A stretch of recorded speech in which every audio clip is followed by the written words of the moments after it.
James 1:2. To the 12 tribes scattered among the nations, greetings. Trials and temptations. Consider it pure joy, my brothers and sisters, whenever you face trials of many kinds, because you know that the testing of your faith produces perseverance. Let perseverance finish its work, so that you may be mature and complete, not lacking anything. If any of you lacks wisdom, you should ask God, who gives generously to all without finding fault, and it will be given to you. But when you ask, you must believe and not doubt, because the one who doubts is like a wave of the sea, blown and tossed by the wind. That person should not expect to receive anything from the Lord. Such a person is double-minded and unstable in all they do. Believers, be humble. Circumstances ought to take pride in their high position, but the rich should take pride in their humiliation, since they will pass away like a wild flower. For the sun rises with scorching heat and withers the plant.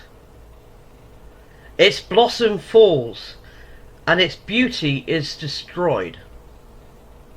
In the same way, the rich will fade away, even while they go about their business.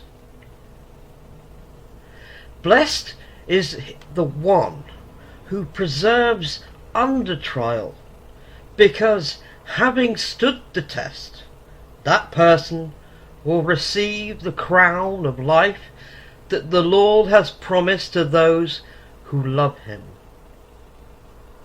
When tempted, no one should say, God is tempting me. For God cannot be tempted by evil, nor does he tempt anyone.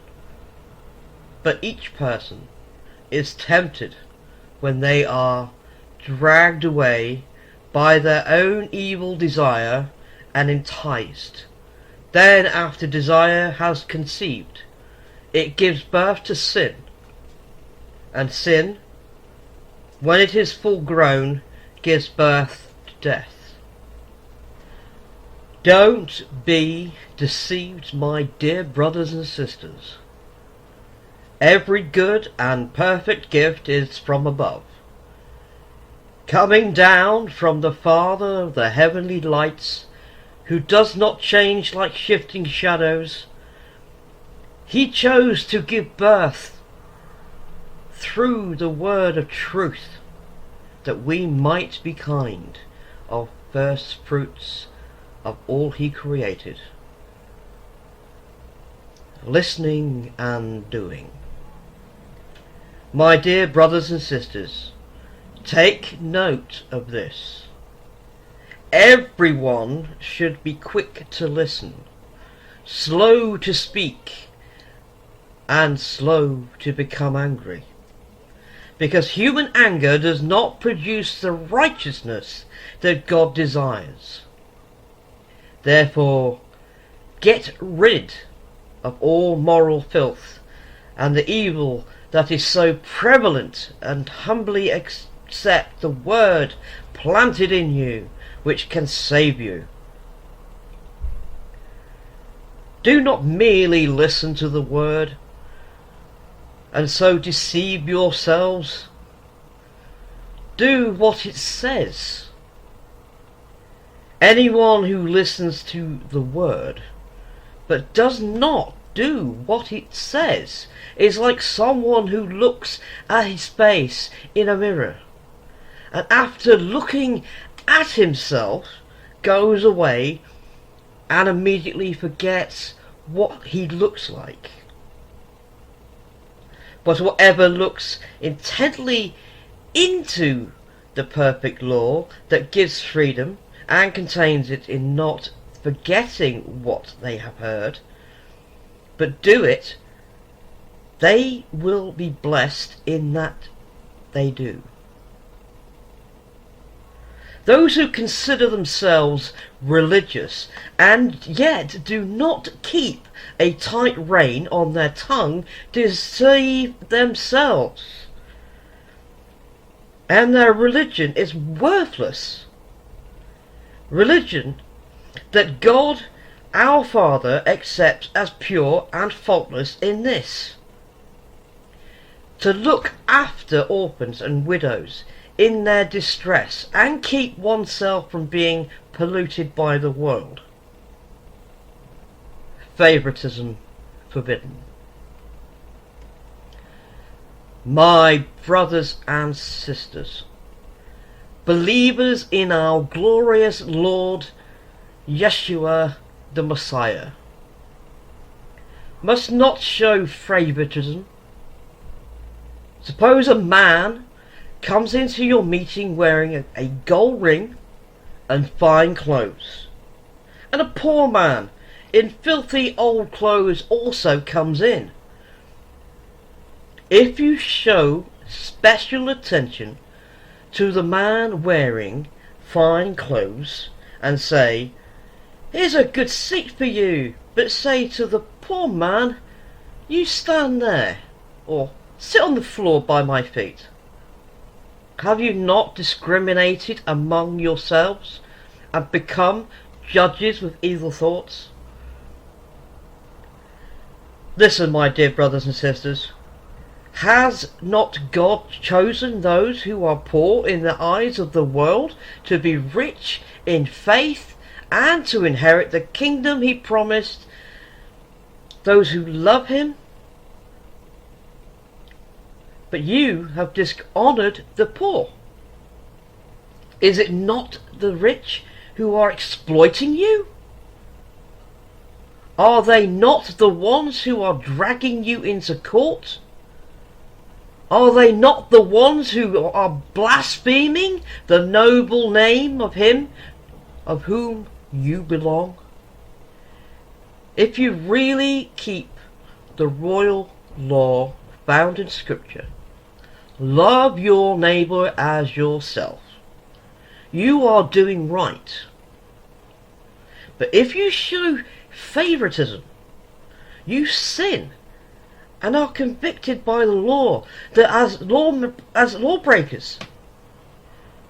For whoever keeps the whole law and yet stumbles at just one point is guilty of breaking all of it. For he who said, "You shall not commit adultery," also said, "You shall not murder." If you do not commit adultery, but do commit the murder, you have become a lawbreaker. Speak and act as those who are going to be judged by the law that gives freedom, just because judgment without mercy will be shown to you, to anyone who has not been merciful. Mercy triumphs over judgment, faith and deeds. What good is it, my brothers and sisters, if someone claims to have faith but has no deeds? Can such faith save them? Suppose a brother or sister is without clothes and daily food. If one of you says to them, "Go in peace, keep warm and well fed," but does nothing about their physical needs, what good is it? In the same way, faith by itself, if it is not accompanied by action, it's dead. But someone will say, you have faith, I have deeds. Show me your faith without deeds, and I will show you my faith by my deeds. You believe that there is one God. Good. Even the demons believe that and shudder. You foolish person. Do you want evidence that faith without deeds is useless? Was not our father Abraham considered righteous for what he did when he offered his son Isaac on the altar? You see that his faith and his actions were working together, and his faith was made complete by what he did. And the scripture was fulfilled that says, Abraham believed God, and it was credited to him as righteousness, and he was called God's friend. You see that a person is considered righteous by what they do, and not by faith alone.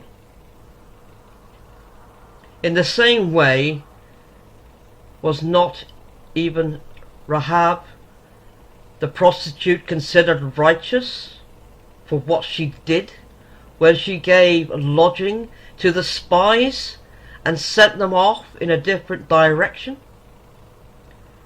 As the body without the spirit is dead, so faith without deed is dead.